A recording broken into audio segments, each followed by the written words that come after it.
Јас и денес ќе имаме една лесна тема, меѓутоа многу, верувам, поучна и дури ќе речете и може детска тема. Зашто за ова нешто знаат и најмалите деца од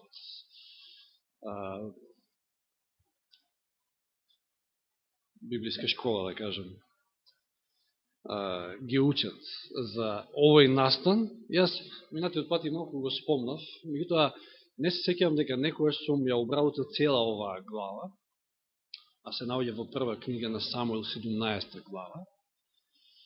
И дури да е детска проповедта, сепак јас мислам дека овде се кријат едни многу битни работи, суштествени за тоа како ние треба и можеме да победиме. А често пати не се случува тоа. Токму затоа што не се случува, потребно е повторно и повторно може би некои работи да се повторуваат. За да, ако не друго, барем ни влезе во глава дека еве вака можеме да победиме. Секој од нас има некој джин во својот живот.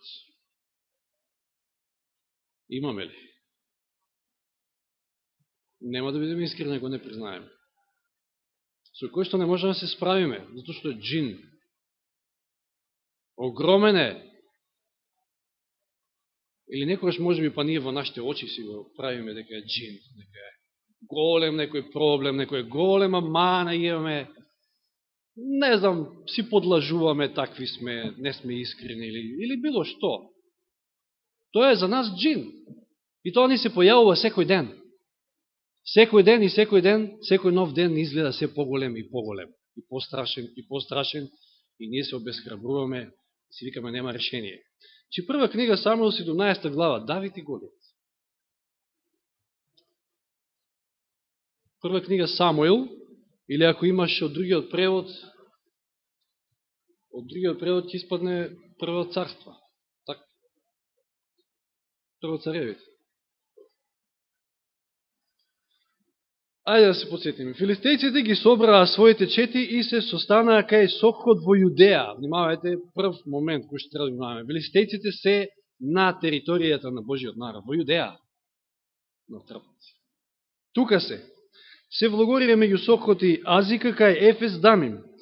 А Саул и израелците се собраа и се влогорија во Теребинската долина и се наредија за бој против филистејците. Филистејците стоја на гората од едната страна и израелците на гората од другата страна, а долината беше меѓу нив. Значи ги двоеше долината. Од филистејските редови излезе еден предизвикувач. Се викаше Голијат.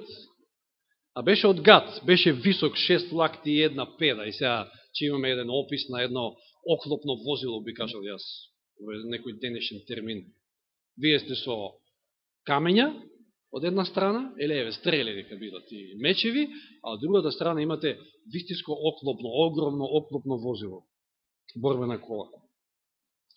На главата имаше бронзена кацика, беше облечен во лушпеск оклоп, а оклопот му беше тежок 5000 бронзени сикли. На нозите имаше бронзени новелки, а на рамената бронзен штит. Значи, бронзено оклопно возило. Дршката на неговото копје беше како ткајачко кросно, а врвот на копјето тежеше 600 железни сикли. Сега нема што да се бавиме со тоа колку се тоа тежело во наши мерки. Пред него врвеше штитоносец.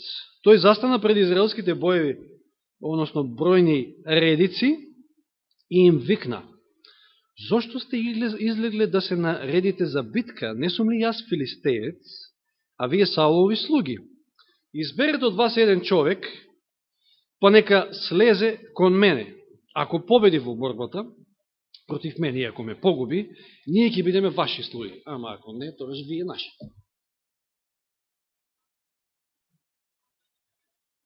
Филистеецот уште рече во 10 стих: јас денес ги предизвикав израелевите бојни редови. Дајте ми човек за да се обидеме во двобој.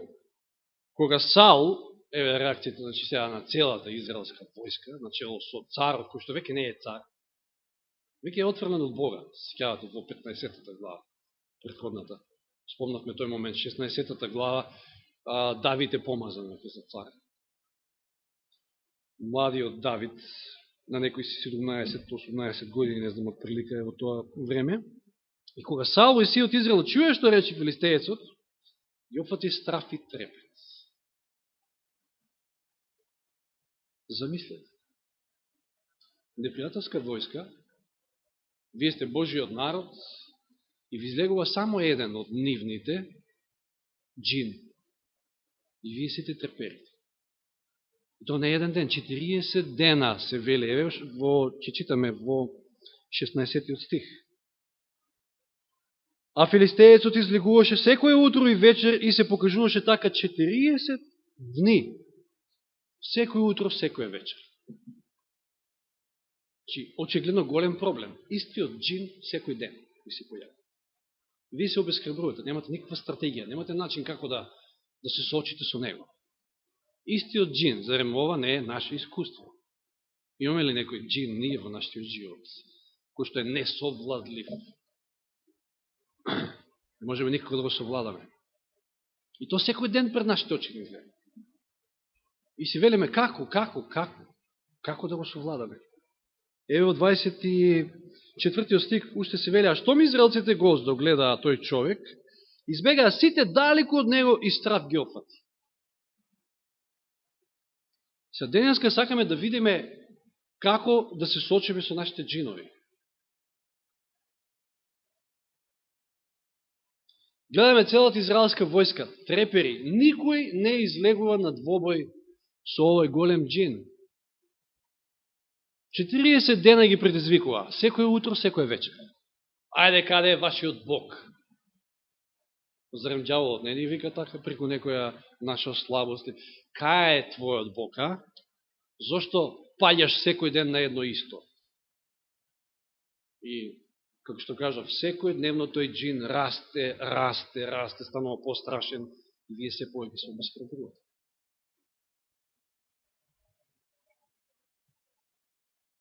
Сега Давид, кој што знаеме во 16-та глава, таму му свирел на Саула на харфа, за да му го истера, демоните, да му олесни малку.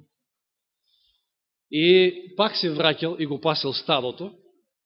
Сега татко му го праќа, да види како се неговите троица најстари синови, кои што биле во борбените редови, овде се значи, пред предизвикот наречен Голијат, и му праќа и храна, нешто, и Давид доаѓа со таа намера. И што се случува? 26 стих. Чи тој слушнал, тој го чул предизвикот, го слушнал Голијат. 26 стих, тогаш Давид ги праша луѓето, кои стоја околу него, што ќе добие човек кој ќе го убие тој филистеец и ќе го симне срамот од Израел? Давид сваќа дека ова е голем срам. Прво. А потоа вели, кој ќе го погуби него? Царот, не, се извинам, 26 стих. И кој е тој необразан филистеец за да ги предизвикува бојните редови на живиот Бог? Ова е единствениот коментар Давидов за Голијат. Еден многу битен момент. Давид не се задржува на джинот. Давид гледа и се задржува на својот Бог и на силата на неговиот Бог. Не се задржува воопшто на джинот и дури еве, погледнете му го коментарот. Кој е овој необразан филистеец?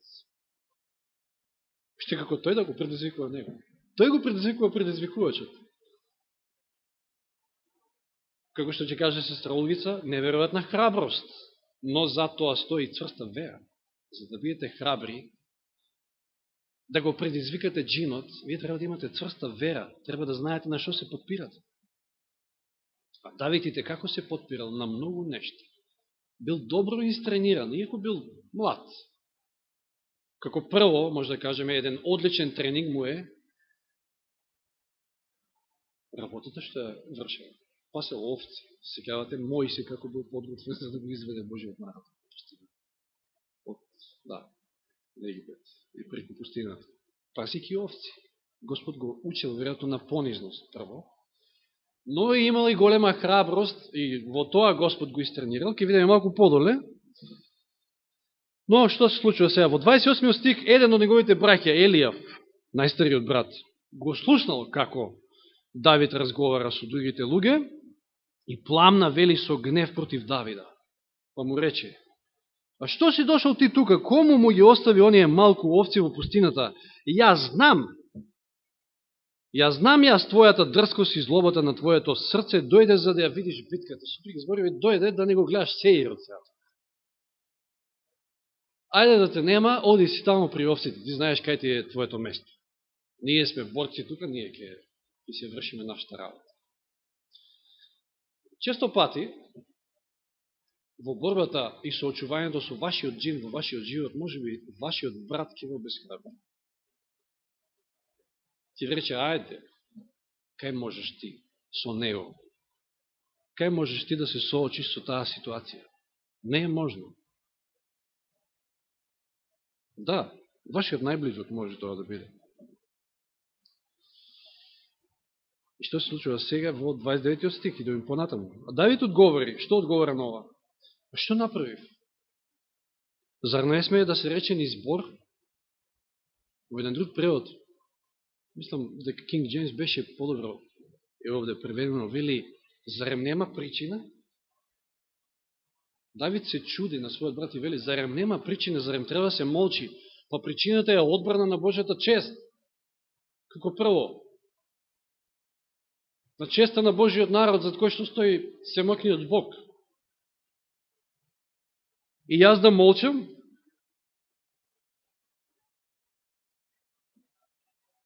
И сега 31 стих.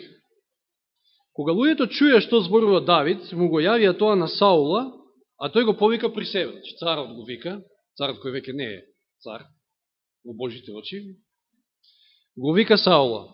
И уште еден обид. Значи, ѓаволот постојано ќе сака да ве бутне, да ве обесхрабри. Уште еден обид преку царот. Повторно еден од неговите. Пазите, нити Саул не можел да се соочи со Голијат, иако се вели за него во 9 глава, мислам дека беше од истата книга, дека е бил за една глава по-висок и по-крупен од сите други.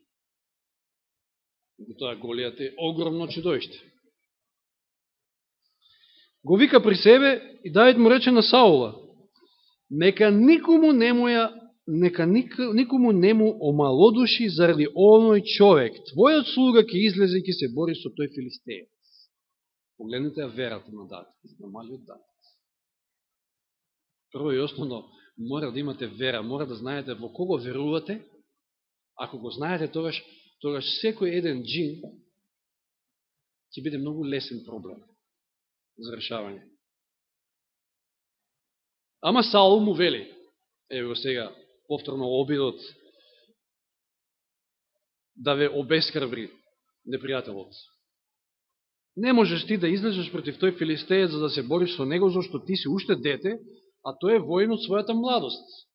Знаете, денеска дури има и лажна наука кој што се вовлечи во нашите редови, кај што се вели дека ние не можеме да победиме гревот, ние ги си грешиме до самиот крај.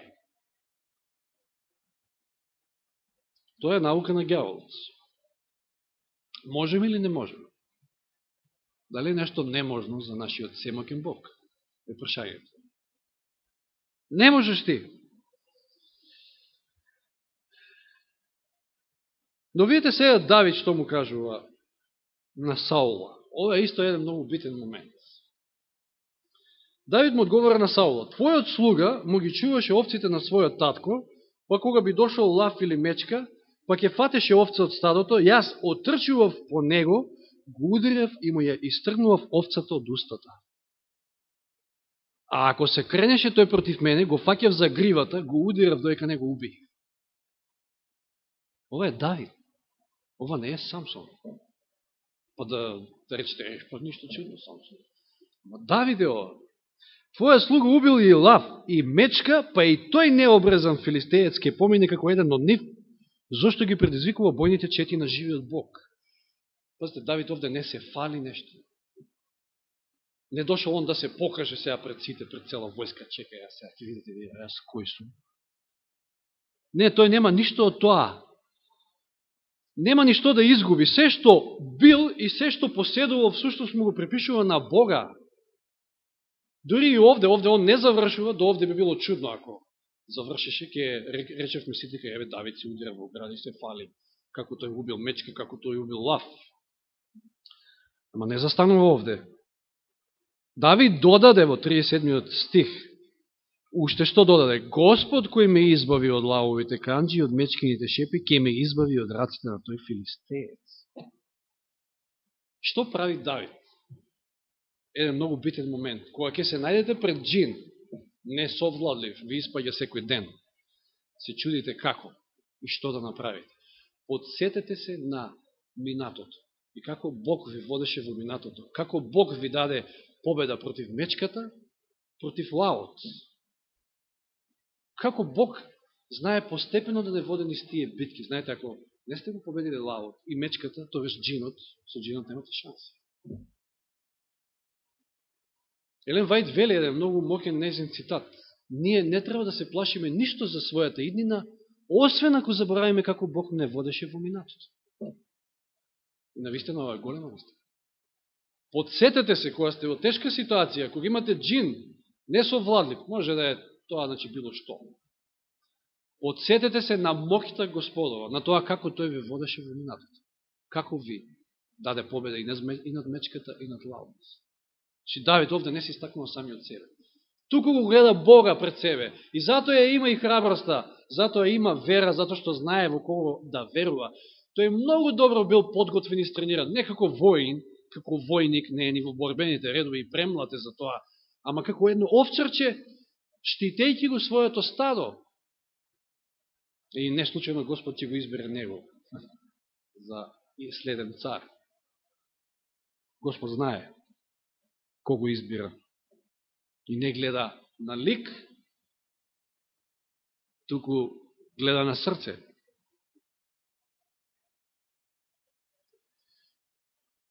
Одиме понатаму.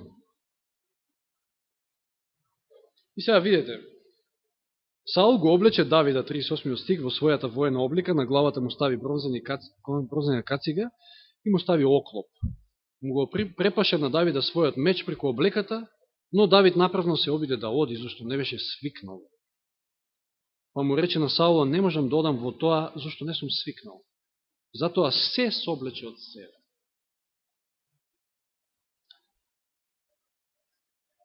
Секојаш некој ќе се најде да ви каже некој човечко мислење, човечки совет за тоа како да се справите со джинот. Па дори човечки методи.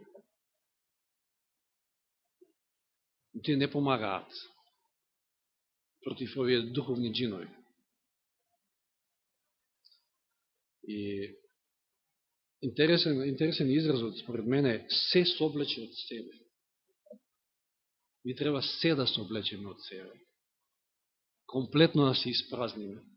Целосно да имаме надеж и доверба во Бога, и тоа ќе успее. Никако поинако. И тој, на она што е навикнат, значи он користи некоја си оружје, ако може тоа така се нарече. Пазите, зарем мислите дека едно каменче од таа прачка негова и се зарило во челото на и го совладало токавиот джин? Не е до оружјето, туку до оној кој што е со вас, кој што ја води битката. Не можам да замислам само какво образување, може би, или не знам, што направил Бог за да тоа каменче се зарие точно на вистинското место и да го сруши. Голија, токавиот джин. Видите колко е едноставно да се совлада джинот, кој што ви изгледа толку страшен. Кој што ве мачи секој ден, ви излегува, ве предизвикува и ви вели каде е вашиот Бог, каде е твојот Бог. Методата е многу едноставна, треба само да веруваш, да се потпреш на семокниот. Давид тоа го прави. Давид се надева комплетно на својот Господ. Кога би го совладал, да речеме, еве, со мечот на Саул, тоа заслугата би припаднала, ете, на неговата опрема, може би, на готовност борбена, не знам, било што. Меѓутоа, Давид нити бил борбено готов, готовност немал никаква борбена, ниту пак, еве, оклопот му стоял. Не е свикнат едноставно. Тоа е свикнат со Господа напред во своите битки. И што вели 40 стих, Давид го зеде својот стап во раката, избра во потокот 5 мазни камчиња и ги стави во својата пастирска торба, што му служеше како торба за прачка, Та со прачката во раката тргна кон филистеецот. Тргна. Заборев да го спомнам тоа, меѓутоа, против вашиот джин, треба да имате доволно храброст да се соочите со него и да тргнете. Не да бегате како израелци. Нема бегање, затоа што се доека бегате, тој е тука и утре уште пострашен ќе ви изгледа. Треба храброст, а храброста доаѓа од цврстата вера во Господа, да се соочите и да тргнете во Божие име.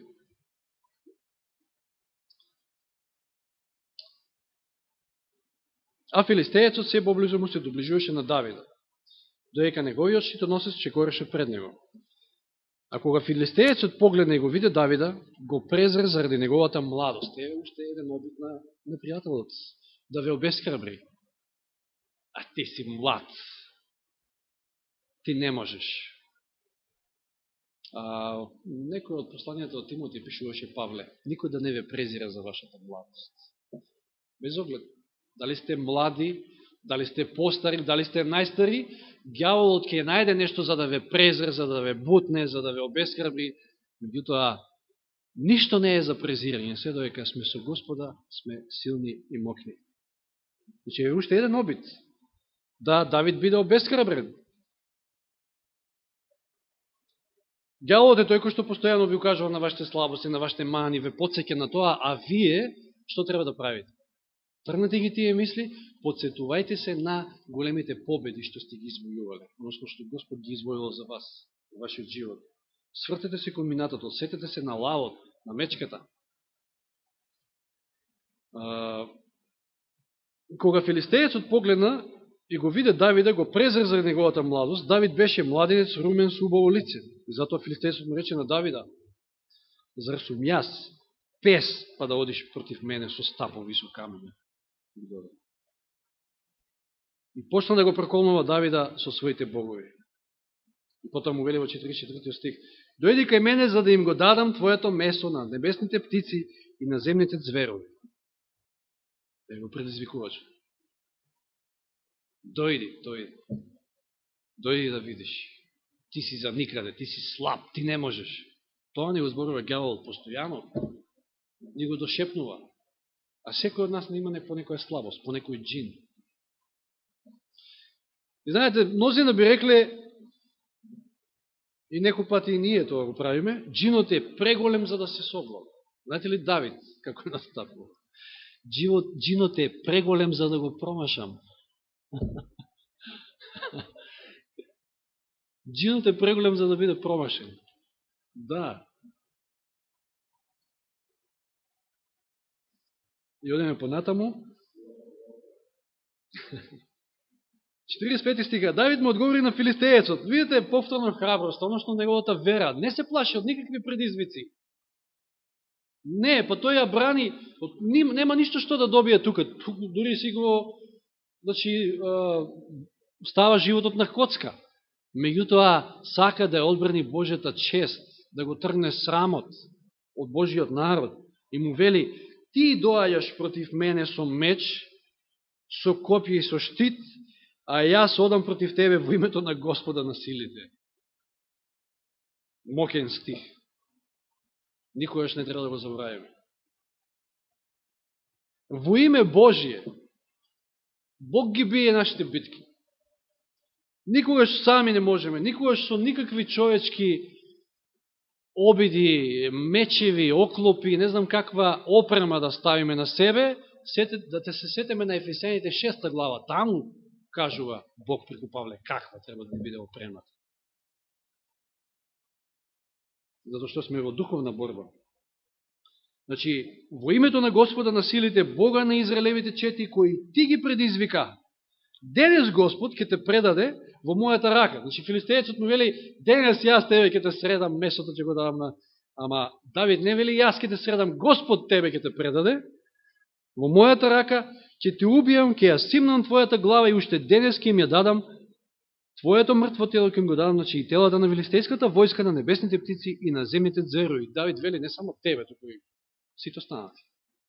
Дури има некои коментари околу тоа, зашто Давид одбрал 5 каменчиња. Тоа се каменчиња, знаете, од прачка сте играле можда како мали Тоа се каменчиња, тоа се камчиња, вели самиот превод. Тоа се мали камчиња.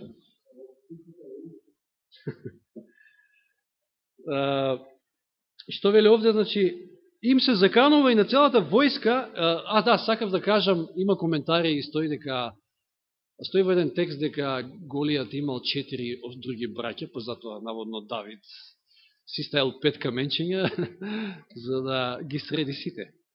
Зашто сите биле джинови. Што джиновите сеат страв кај Божиот народ, си бил спремен да ги среди сите. И вели, сета земја ќе знае дека има Бог во Израел. Пазите, ѓаволот триумфира кога ние паѓаме. Како да нема Бог за нас? Како да Господ не постои? Семоќниот Бог. Давид вели, тој ќе те предаде во мои раце, јас ќе те средам, за да сите слушнат дека има Бог во Израел. Дека Бог е жив, дека Бог е тука. Истиот овој собир ќе знае дека Господ не дава победа со меч и со копје. Клучен стих исто така. Господ не дава победа со меч ни со копје, зашто Господ е господар на битките и тој ве предава во наши раце. Како Господ дава победа, ако не со меч и со копје? Со вера. Давид е полн со вера. Кога филистеецот се доближи и тргна кон Давида, Давид тргна назад. Нема повлекување. Давид излезе од бојните редови и тргна кон филистеецот во средба со него. Давид посегна со раката во торбата, извади камче од неа и го фрли од прачката. И го погоди филистеецот во челото. Камчето му се закачи во челото. Му се зари, значи. И тој падна ничком на земјата. И овде не е крајот. Джинот не смеете да го оставите така. На джинот мора да му ја отсечете главата, за да никојаш повеќе не се појави. Давид, ико немал меча, му се послужил со мечот на Голијат. Со неговото оружје ќе му ја отсече главата. Дури после ќе ја носи со себе и ќе однеси кај Саул, не дека сака да се фали, туку да го охрабри Божиот народ, дека Бог и со нив. Значи, Господ не дава победа со меч, ни со копје. Джинот може да е огромен, ама за Господа е ништо.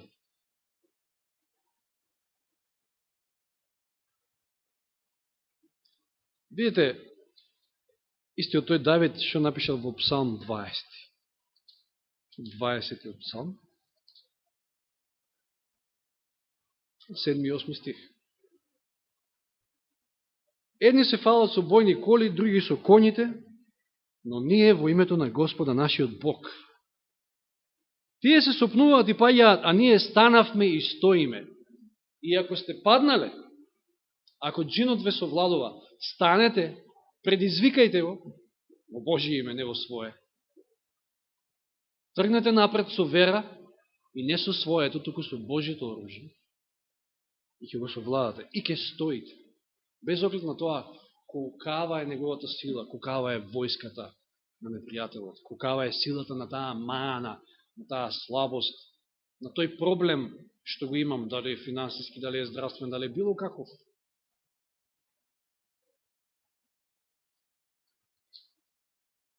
Ако се вратиме малку пак назад во прва книга Самуил и сега отвориме во следната, 18 глава. Значи заврши битката, 18 глава. Сега Саул ќе почне да трепери од Давида, ќе почне да се плаши. Зошто? Ни кажува 14 стих од 18 глава. Давид имаше успех во сите своји патишта. Зошто Господ беше со него. Како ќе имаме успех во се што ќе превземеме? Само ако Господ е со нас. Давид ја творил Божјата воља. Седа века не паднал. Но, еве зашто имал успех. Зошто и Саул и... Значи, ако Господ е со нас, тој ќе имаме успех во се и непријателот ќе трепери. И ќе му биде страв. Не од нас, туку од Господа. тој што е со нас.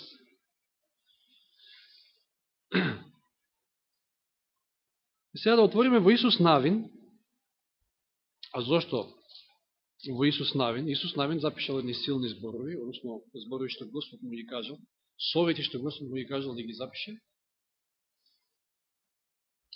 Затоа што Исус Навин е токму уште еден човек кој што не се исплашил од джиновите. Се кажавате, кои 12 извиници се праќаат во Ханан и од нив 12 10 дошле преплашени. Па тоа се джинови, па да видите какви градби има, нема шанси ние со нив.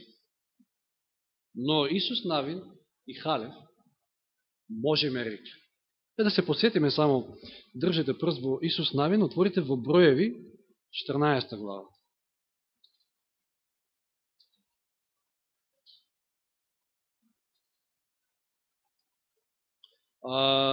Четврта Мојсева. Броеве, 4 Мојсева. Од 6 до 9 ќе читам.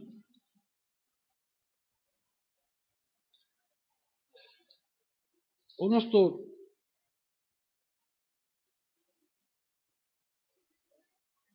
од првиот стих, тогаш заврви целото општество и почна да вика на извештајот на овие 10 дека не можат да влезат во Ханан, нема шанси.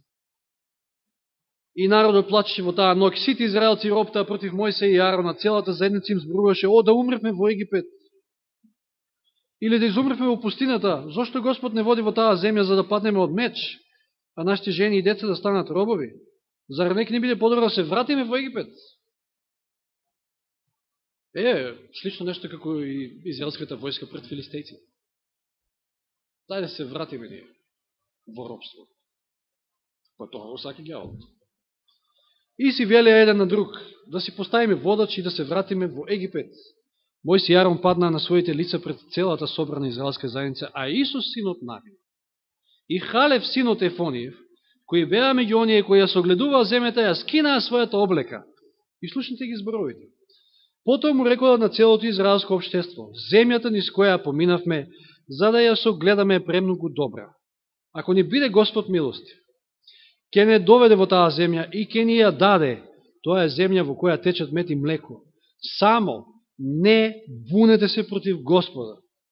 Не бојте се од народот на онаа земја, па тоа е залак за нас. Ништо. Ќе го голтнеме едноставно.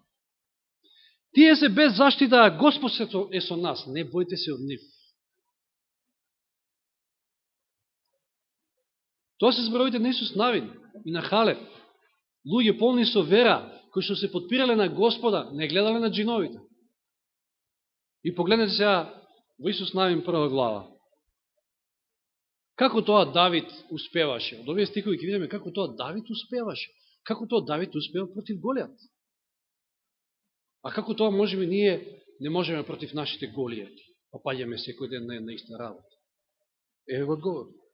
По смртта на Господовиот слуга, Мојсија, Господ му рече на Исуса, значи после смртта на Мојсија, Господ му рече на Исуса, синот Навинов, на Мојсијевиот помошти: мојот слуга Мојсија почина, затоа сега стани, помини преку тој Јордан, ти и сиот тој народ, во земјата што им ја давам на израелевите синови. Секое место на кое ќе стапне вашата нога, ќе ви го давам, како што му ветив на Мојсија. Значи, таа земја е ветена, таа земја ќе ја добиете, стани, тргни ќе ви ја дадам. Од пустината и од Ливан, па до големата река, реката Еуфрат, целата земја на хетејците, се до големото море на сончевиот запад, сето тоа ќе биде ваше подрачје. Никој не ќе одолее пред тебе. Во сите дни на твојот живот, ова се Господови зборови, никој не ќе одолее пред тебе во сите дни на твојот живот. Ама, што? Јас ќе бидам со тебе, како што бев со Мојсија, и никош нема да те напуштам, нито да те оставам. Слични зборови како во Евреите таму, 13 глава. Биди одлучен и храбар. Ова неколку пати се повторува. Господ му кажува на Исус. Биди одлучен и храбар, полн со вера.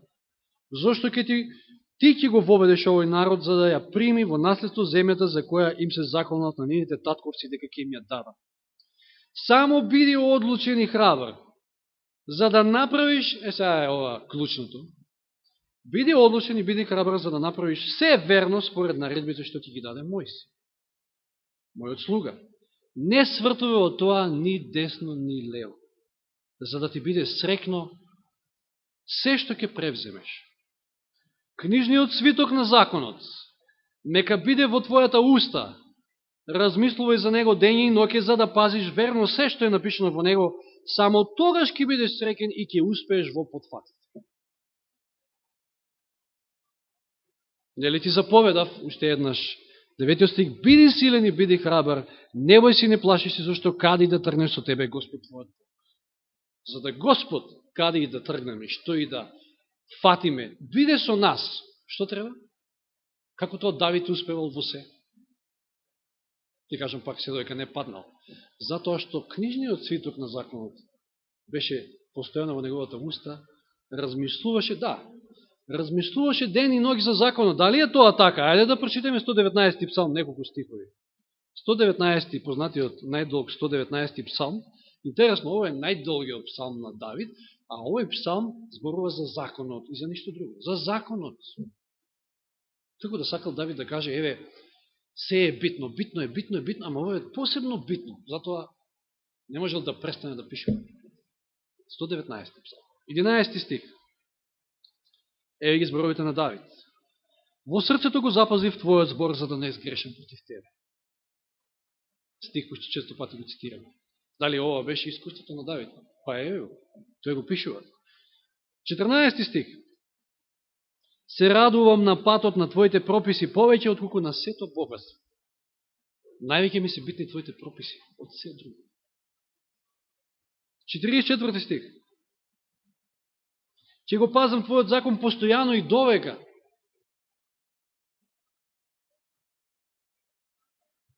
Четириесет стих. Мојата наслада е во твоите заповеди, зашто ги љубам. 56 стих. Цел псалм е прекрасен, меѓутоа ја вадам некои стикови. Еве што е мојата желба, да ги чувам твоите повелби. Негова желба, негова наслада, негов живот, било да ја твори Божјата волја. Ако ја творите Божјата волја, Господ е секогаш со вас. И сите битки тој ги води за вас. 92, 97 стих. 92 најдобре. Да не е твојот закон, моје уживање би пропаднал во мојата неволја. Твојот закон е моје уживање, и ако не е тој, ја би пропаднал во мојата неволја. Дури во неволјата. Ево следниот стих во 97 стих. О, колку го љубам твојот закон, по цел ден размислувам за него. Еве ги зборовите што Господ му ги упатил на Исус Навин, што ги читавме во првата глава. По цел ден размислувам за твојот закон. 143 стих. Овој стих вели вака. Ме снајдоа тешкоти и неволи, но и покрај тоа, твоите заповеди се моја наслада. Дали го живееме овој живот? Е прашање. Еве, ме снајдоа неволи, излегува джинови пред мене, но јас и покрај тоа се насладувам по твојот закон. Се потпирам на тебе и се што сакаме да ја творам твојата волја. И оној познат 165 стих од 10 псалм. Оние кои го љубат твојот закон уживаат голем мир и не се сопнуваат на ништо. Претходно во 22 псалм прочитавме, во 20 псалм прочитавме, Давид вели, некои се надеваат на коњаници, на војски, но ние се надеваме на Господа. Тие паѓаат и се сопнуваат, ние стоиме. Секој оној кој што го љуби Божиот закон, кој што закон е постојано во неговите мисли, не може да падне, не паѓа. Господ е со него, Господ му дава сила да ги води битките и да не изгуби ниту една. Дури и да изгубиме, дури и да паднеме, да станеме и да стоиме, знаејќи дека Господ е на наша страна. Ниту еден Голијат не може ништо.